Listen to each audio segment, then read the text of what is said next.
Hello friends, আমাৰ হুতুৰ দিল্লীৰ পৰা আহি কাৰিকৰ হৈছেহি দেই। আমাৰ মাংস বনাব লৈছে, হাঁহ মাংস। হৈছে আমাৰ দুটা মাহীক মাংস খাম বুলি ক'লো, হাঁহ মাংস দুটা আনি থৈছে। আমাৰ বাইদেউ ছোৱালী ভাগিন একদম হাঁহ মাংস খাবলৈ মাতি আনিছো। দিল্লীৰ পৰা আহিছে হাঁহ মাংস খাবলৈ দেই। বেংগলোৰৰ পৰা আহিছে। হাঁহ মাংস বনাবলৈ নিজেই লৈছে আৰু ভাজি খাই আঞ্জা খাই বোলো যি খাই খাওক আৰু। হৈছে হাঁহ মাংস।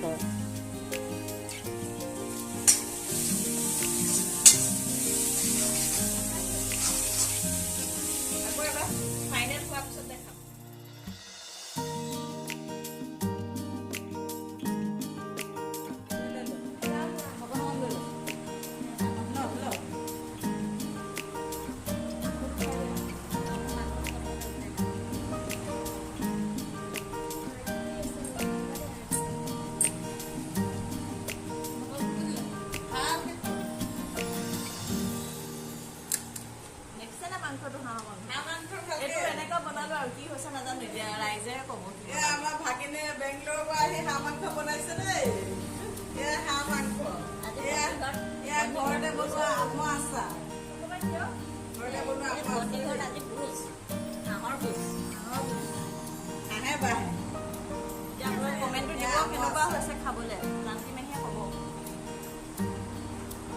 আমৰ আচাৰ ঘৰতে দেখাত ভালে লাগিছে নে? দেখাতো ভাল লাগিছে, এতিয়া খাবলৈ টেষ্টটো কৰিলেহে গম পাব। খাই কেনেকুৱা লাগিছে ক'লকে কোৱা, আকৌ তুমিহে ক'ব লাগে। মই নিজে বনাই নিজে কৰি খাওঁ। আমি খাই পেলাই এতিয়া টেষ্টটো কৰোঁ। আচাৰকণ উলিয়াই লৈছোঁ।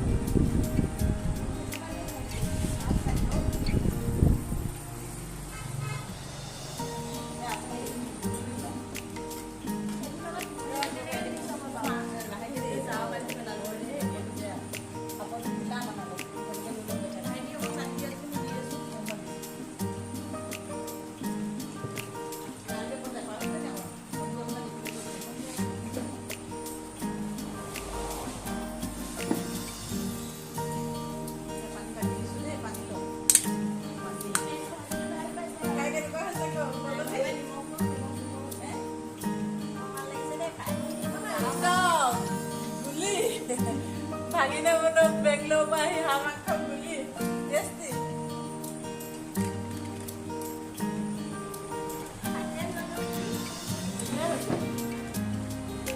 জ্বলাটো আমালৈ অলপ কম হৈছে আৰু আমি ইয়াক খোৱা ষ্টাৰ্ট দিছোঁ। আমি খাইছোঁ, আপোনালোকে চাওক আৰু দেই।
ইমান দূৰৰ পৰা আহিছে, বেংগলোৰৰ পৰা আহিছে, ইমান দিনৰ মূৰত আকৌ যাবগৈ।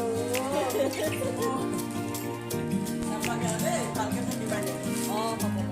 এয়া বায়েক ভনীয়েকে বেডমিণ্টন খেলিছে।